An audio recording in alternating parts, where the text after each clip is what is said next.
آصفہ باجی جو آپ کی ممبئی سے تعلق رکھتی ہے، ان سے علم لینا کیسا ہے اور کیا یہ عالمہ فاضلہ ہیں؟ ہمارے پاس جو معلومات ہے وہ یہ ہے کہ آصفہ صاحبہ عالمہ نہیں ہے، آصفہ صاحبہ جو ہیں وہ عالمہ نہیں ہیں۔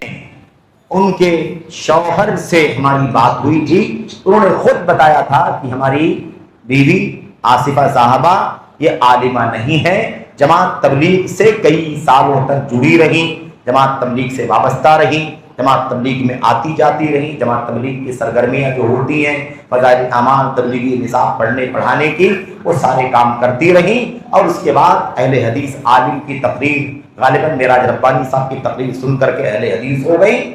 اس کے بعد سے وہ اہل حدیثوں میں دعوت کا کام کرنے لگی۔ یہ ہے ان کی تعلیم۔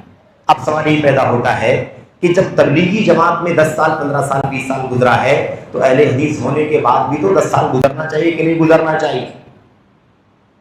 آدمی صرف یہ کہہ کر کے کہ میں تبلیغی جماعت سے نکل گیا ہوں، اہل حدیث ہو گیا ہوں، اتنا بولتے ہی اس کی ساری باتیں اہل حدیث تھوڑی ہو جائیں۔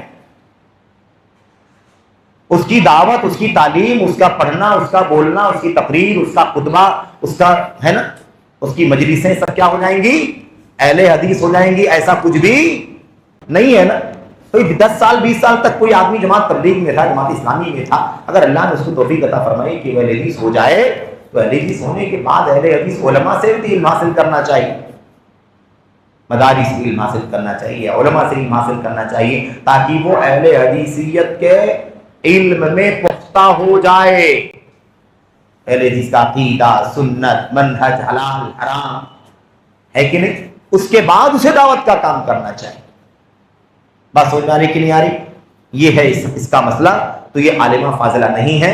آپ کی ذمہ داری ہے کہ آپ علم کے معاملے میں اہل علم سے رجوع کریں، اہل علم سے رجوع کریں، اور خاص طور پر علماء سے رجوع کریں۔